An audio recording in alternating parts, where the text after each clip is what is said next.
Olá, TV Câmara Entrevista de hoje trata de um assunto que hoje é pauta no mundo inteiro.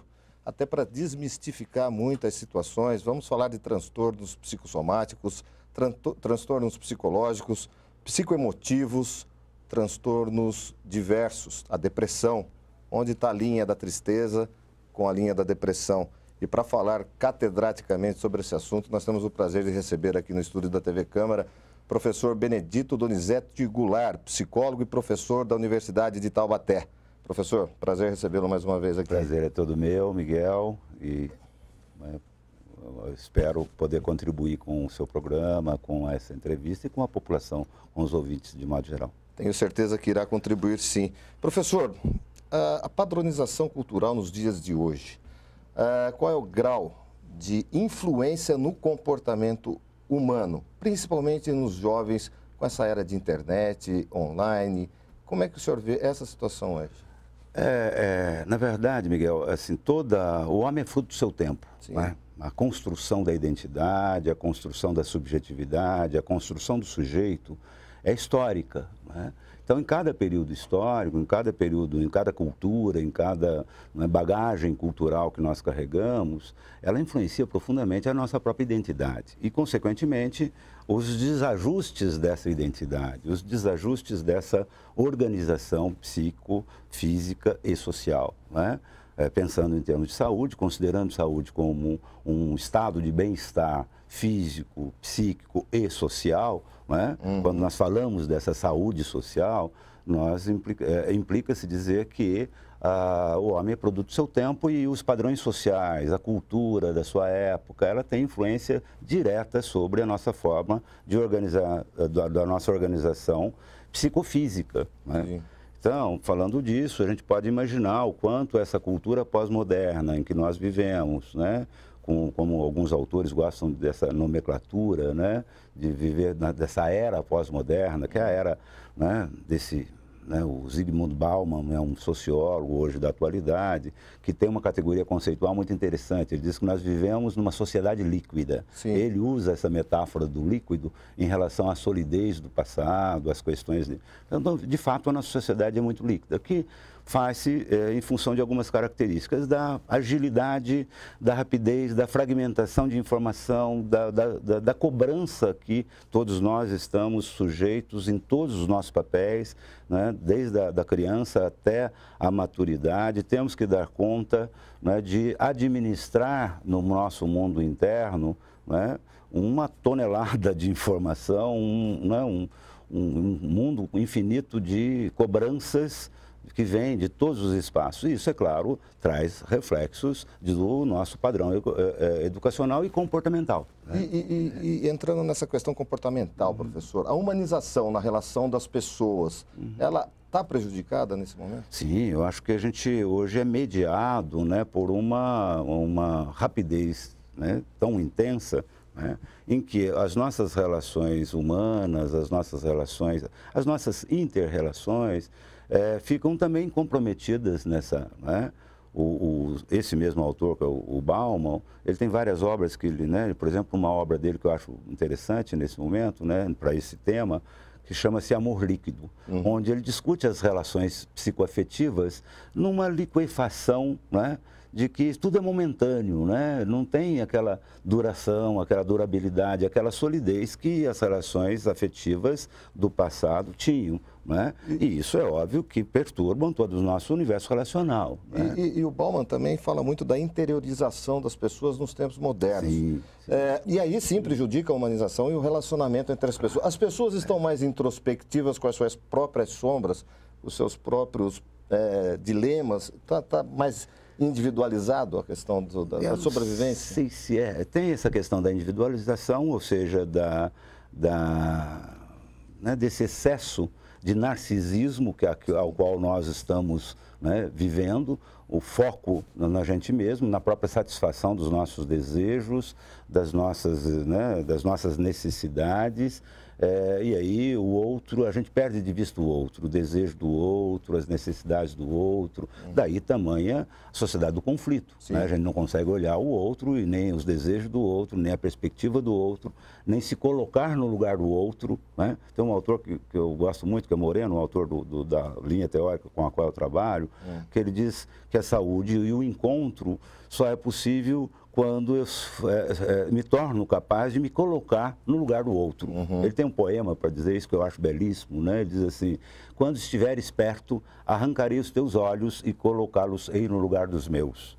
Arrancarei os meus olhos e colocá-los-ei no lugar dos teus. E então tu me verás com os meus olhos e eu te verei com os teus. Quer dizer, essa inversão de papéis é fundamental para as relações, né? Eu ser capaz de olhar o mundo com os valores do outro, com a ótica do outro, respeitando os limites do outro, né? E o que nós não temos na nossa sociedade. Nós estamos presos no nosso próprio universo por conta de uma demanda que é social, né? Da satisfação dos nossos próprios desejos. O egocentrismo. Então, esse egocentrismo, né? Ou esse egocentrismo até um termo menos, eu acho que o termo mais forte é narcisismo mesmo, né?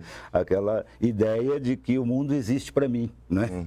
E não é, o mundo não está aí só para mim, o mundo existe para nós, né? Mas nos dias de hoje, essa sensação, esse sentimento está mais acentuado? Eu acho que sim. Está bem mais acentuado muito mais hoje. acentuado do que no passado. Porque o homem do passado, ele tinha mais tempo para olhar o outro, para olhar a natureza, não é? Tinha mais tempo para contemplação, não é? E contemplação não no sentido espiritual ou religioso da expressão. E até para relacionamentos. Está muito mais entrando aberto. na questão da humanização de novo, porque hoje existem os tablets e os computadores em que ela se vira com ela mesma, né? Exatamente, você pega essa parafernália tecnológica na qual nós estamos amarrados, não é?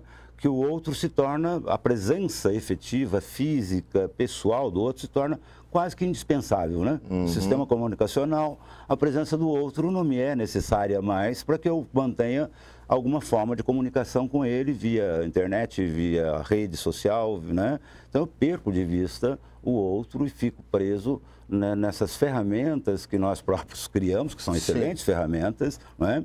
Mas que perdemos às vezes o time da utilização dessas ferramentas, que pode, né, melhorar as nossas relações com o mundo e com o outro, e essas ferramentas acabam servindo de perturbação dessa lógica. Né? Então, você pode imaginar uma criança que fica a maior parte do tempo ligada, antigamente na TV, hoje elas estão mais, né? A nossa geração era mais, a chamada geração Z, estava educada pela TV, né? Hoje a geração já está sendo educada pela net, né? pela internet, pelo celular, né? Até porque se vê televisão pelo celular.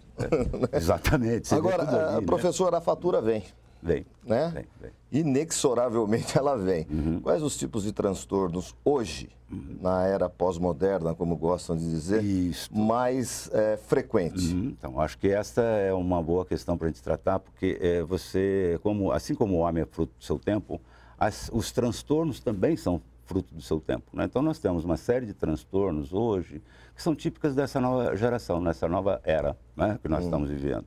Por exemplo, né, até tempos atrás, a gente definia, né, as fobias. Né? Um indivíduo é fóbico. Tinha um quadro definido no CID, que é o Conselho Internacional de Doença, na classificação das doenças, das patologias. Tinha um tratamento específico, né, desenvolvido pelas ciências médicas, pela psiquiatria, pela psicologia, né, de apoio ao indivíduo fóbico. Né, que se instalava uma fobia. A fobia tem um objeto, eu sou fóbico, sou claustrofóbico, tenho fobia de ambientes fechados, por exemplo. Né? Então, você tem isso que tem uma circunstância ou um objeto que me dá essa fobia. Hoje a gente não fala mais de fobias, né? Hoje nós falamos de síndromes de pânico. Síndromes do pânico. O medo é generalizado, não tem objeto, percebe? Não está mais associada ao ambiente fechado ou não. O sujeito que é perpassado por uma síndrome de pânico, que está cada vez mais comum, a tal síndrome de pânico, né? É o pânico do pânico, é o medo do medo, né? Generalizar. Você pergunta para o sujeito, mas você está com medo de quê? Não sei, né? É um estado interno generalizado, horrível, né? Terrível, de insuportável. E como detectar esse tipo de situação, esse tipo de transtorno, professor?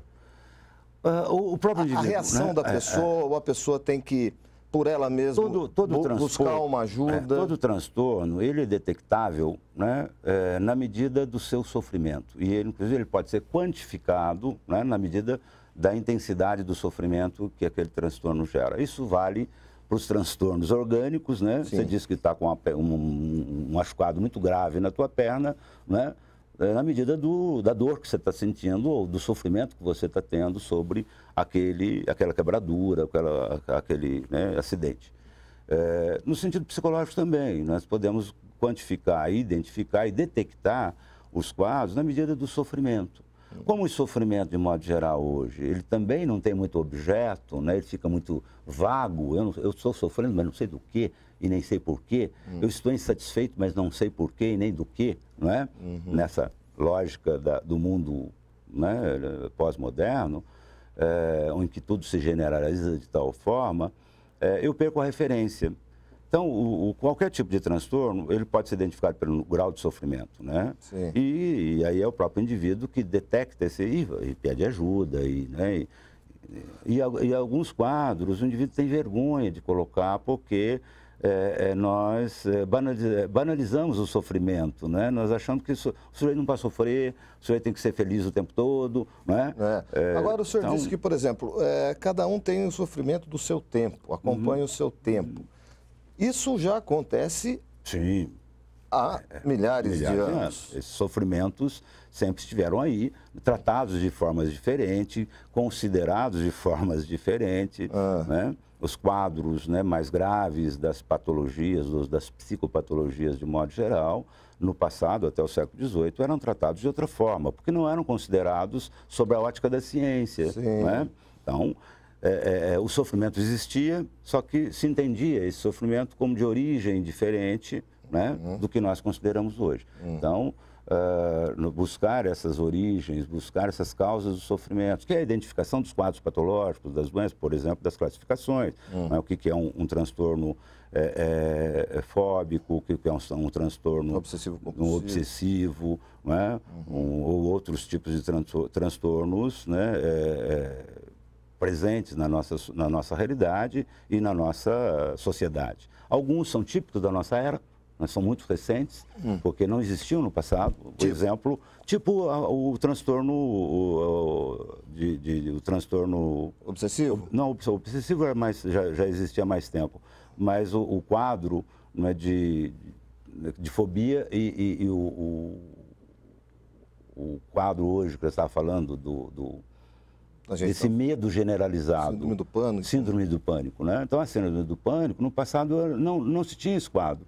Todos os medos tinham Ele era considerado, né, por exemplo, um antissocial? Ele era, muitas vezes, um antissocial. Aí entra na banalização que o senhor falou. Por exemplo, quem sofre do transtorno obsessivo-compulsivo, ele é cheio de manias. Cheio de manias. A síndrome do campo, a fobia social, ele é antissocial. Antissocial, não é? É tímido, é introvertido. Isso. E, na verdade, é uma coisa um pouco mais... Que também tem, às vezes, porque tem os tipos, né, introvertidos, isso é saudável, né? O sujeito tem padrões de funcionamento, alguns mais extrovertidos, outros, mas que não gera sofrimento. Então, qual é? Misoginia que não também, de jeito nenhum, não entra nos quadros patológicos, né? É um padrão de funcionamento do sujeito, né? Que são os tipos psicológicos que a gente diz, né? Como é que nós funcionamos? Então, como começar a classificar as patologias de modo geral? O primeiro critério é o sofrimento, né? Se aquele padrão de funcionamento que eu tenho, né, que é meu, me gera um esforço ou um sofrimento interno, né? Então, o sujeito é o primeiro sinal que o sujeito precisa de ajuda, precisa procurar, né, olhar para si mesmo. Então, acho que a população é importante estar atenta, né, a esse detalhe. Que tipo de sofrimento eu tenho? Que não é um sofrimento circunstancial, que é um tipo de angústia. Sim. Né? Nós podemos falar genericamente, pegar o conceito técnico de angústia, né? Quer dizer, eu estou angustiado com o quê? Nós temos angústias circunstanciais. A circunstância é geradora de angústia, né? Perdi o emprego, é natural. Pontuar, não, circunstanciais, perdi o emprego, né? Até que eu arrume outro emprego para poder dar sustentação para minhas condições econômicas no mundo moderno, eu estou angustiado, é natural, né? Ela desaparece quando eu arrumo um outro emprego, poxa, né? Desapareceu. Então, a angústia, esse sofrimento, esse estado interno, ele, no que diz respeito à relação com as circunstâncias, com o meio que eu vivo, ele é até necessário. Eu preciso dela para poder resolver, porque se eu não sinto nenhuma angústia com relação ao desemprego, não procuro um novo emprego, não é? E não resolvo um problema de ordem prática da vida, não é? Então, é isso que nós chamamos de angústias circunstanciais. Certo. E o mundo moderno é gerador de tensão, de angústia o tempo todo, né? O que nós chamamos de angústias patológicas ou aquelas que não têm relação com o ambiente, com o mundo material. Então, ela é produto do modo da nossa subjetivação, da nossa forma de lidar com o meio externo, com os instrumentos que eu tenho internamente, enquanto características pessoais, né, habilidades e competências que eu adquiro, tanto do ponto de vista cognitivo, como do ponto de vista afetivo, emocional, para lidar com as circunstâncias. Quando eu perco essa capacidade de lidar com os problemas circunstanciais, porque a existência humana é marcada para a resolução de problemas, né? Aliás, não é só a humana, não é todo ser vivo, né, tem diante de si problemas para ser resolvidos, né? O animal tem problemas para ser resolvidos, né? Falta de alimento, que ele tem que procurar alimento, né? E nós vivemos solucionando os problemas que a existência e que a vida nos põe, né? Que o mundo nos põe. E somos capazes, vamos aprendendo toda a construção do sujeito, toda a educação, toda a formação da identidade deve, né, a princípio, me aparelhar para resolver os nossos problemas. Sair de uma relação de total dependência na infância, né, para uma autonomia, né, na vida adulta. E para fechar o quadro, para perdermos esta autonomia lá no final da vida, né? Porque o velhinho já não tem mais tanta autonomia, por exemplo, de locomoção, ele vai precisar de alguém para locomover. É como uma regressão. É uma curva, né? Atinge o ápice e depois nós vamos, né? A vida é assim, né? Então, tornar-se esse sujeito autônomo, livre, capaz de se autodeterminar no mundo, que é o conceito de saúde, né? De trabalhar com as suas circunstâncias, né? De gerenciar os conflitos que estão... Isso é o entendimento que nós temos de saúde, né? Agora, quando nós perdemos essa capacidade de gerenciar por conta de uma fragilidade na própria formação, né, da construção da própria identidade, por conta das circunstâncias históricas, pessoais de cada um, que não, né, me deu sustentação para construir essa identidade, ou por força até mesmo de determinadas falhas no próprio sistema neurofisiológico do sujeito, né? Nós precisamos correção. Pega a depressão, por exemplo, é sabido hoje que nos quadros de depressão, quando o sujeito deprime emocionalmente, né? E entramos num estado de tristeza, de perda de sentido da vida, não é? Vamos deixar no ar.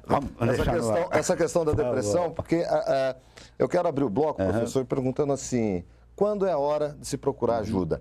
Que tipo de ajuda? Ótimo. Tá? Rapidamente, TV Câmara Entrevista volta em instantes com o professor Donizete Goulart aqui.